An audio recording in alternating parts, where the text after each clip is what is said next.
সবচেয়ে সুখী মানুষটাকে কাল কিয়ামতের মাঠে আল্লাহ পাক এক মুহূর্ত সময়ের জন্য জাহান্নামে ঢুকাই দিল। কতটুকু সময়?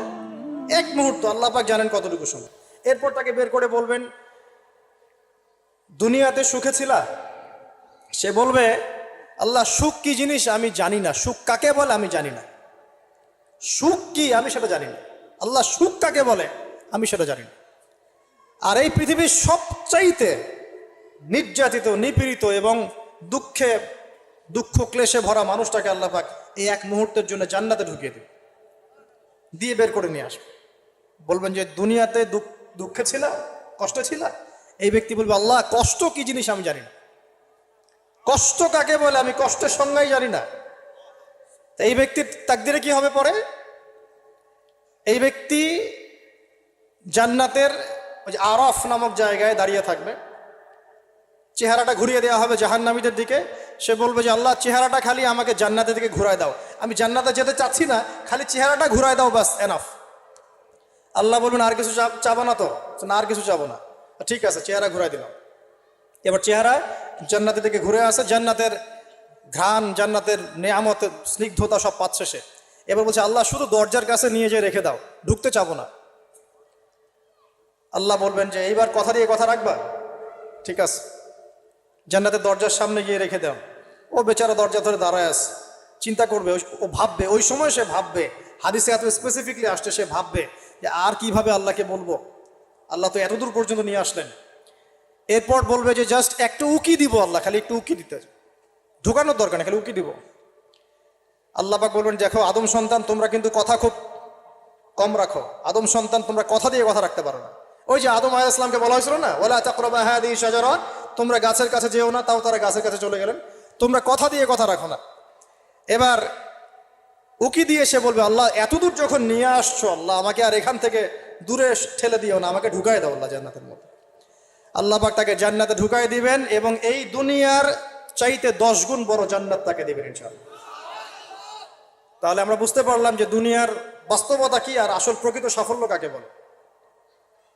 আরেকটা কথা বলি, এক ব্যক্তিকে জাহান্নামের শাস্তি দেওয়া হবে বছরের পর বছর, অনেক বছর। কত বছর আল্লাহ ভালো জানেন, কারণ জাহান্নামের উপর থেকে ছেড়ে দেওয়ার পরে জাহান্নামের তলায় গিয়ে পৌঁছাতেই মানে কত হাজার হাজার বছর পার হয়ে যাবে মানুষ জানে না।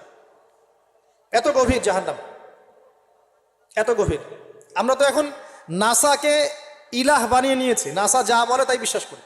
ও বলে মঙ্গলে পানি আছে, আমরা বলি হ্যাঁ পানি আছে। ও বলে চাঁদে এই আছে, আমরা বলি হ্যাঁ সেই আছে। নাসা যদি এখন বলে জাহান্নাম নামে একটা জায়গা আছে, কালকে দেখবেন সব মানুষ বিশ্বাস করছে হ্যাঁ জাহান্নাম নামে একটা জায়গা আছে। এটা হলো যে সায়েন্সকে আমরা এখন উপাস্য বানাচ্ছি, এটা একটা শিরক, এটা আধুনিক শিরক। আধুনিক আরো শিরক আছে, আল্লাহর হালালকে হারাম করা, আল্লাহর হারামকে হালাল করে নেওয়া। ওইদিকে আমি যাচ্ছি না।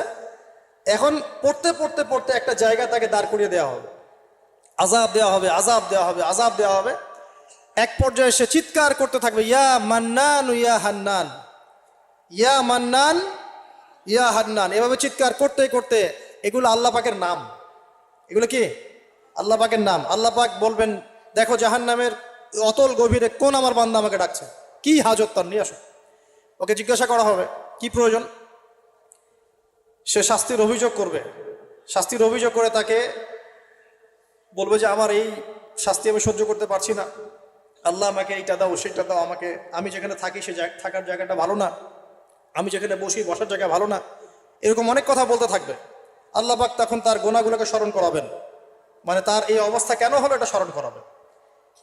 এবার সে ব্যক্তি পিছনে ফিরে, তাকে আবার পাঠিয়ে দেওয়া হবে, যাও পিছনে ফিরে যাও।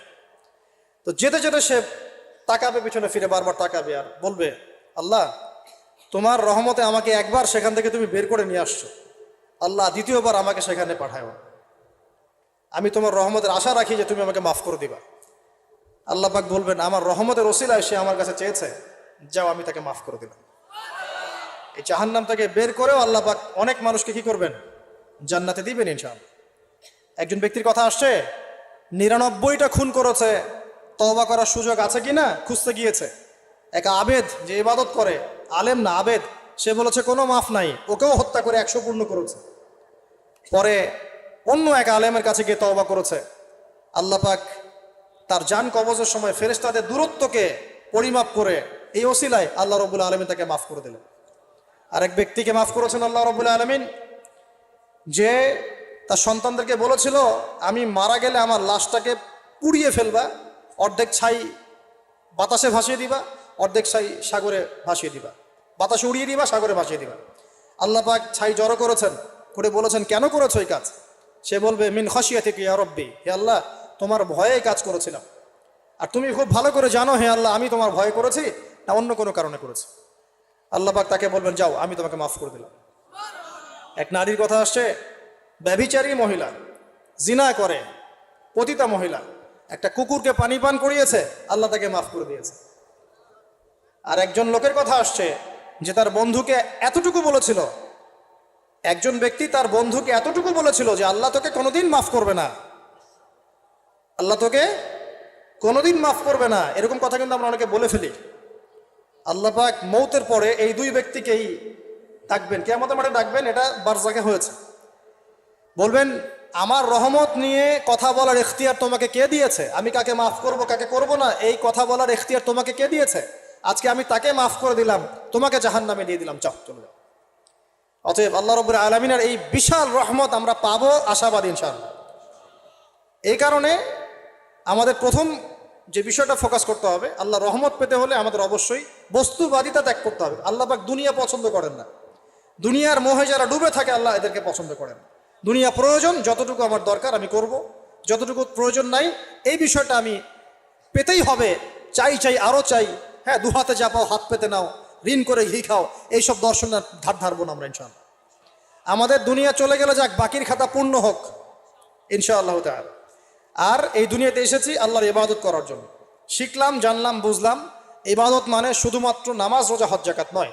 এগুলো অবশ্যই ইবাদত, কিন্তু এগুলোই ইবাদত নয়, বরং আমাদের জীবনের প্রতিটা কাজই ইবাদত। আমাদের স্ত্রীর মুখে ভাত তুলে দেওয়া পর্যন্ত, একটা মুসলিম ভাইয়ের সাথে হাসি মুখে কথা বলা পর্যন্ত, মুসাফা করা পর্যন্ত, এভরি সিঙ্গেল ওয়ার্ক যা আমরা এই দুনিয়াতে করি, এগুলো ইনশাআল্লাহ তাআলা ইবাদত বলে কাউন্ট হবে যদি আমরা এগুলোকে তিনটা পদ্ধতিতে করি। এক, আল্লাহর সন্তুষ্টির জন্য করি, দুই, রাসূলের পদ্ধতিতে করি, এবং হালাল খেয়ে করি। ইনশাআল্লাহ তাআলা আল্লাহ পাক আমাদের সবাইকে এভাবে ইবাদত করার তৌফিক দান করুন। আর শেষ করার আগে আমি আর কয়েকটা পয়েন্ট টাচ করে শেষ করে দিচ্ছি, রাত অনেক গভীর হচ্ছে। আসন্ন রমজান মাস আমাদের সামনে আছে, আমাদের সামনে বলতে এই তো 2 সপ্তাহ হয়তো বাকি নাই।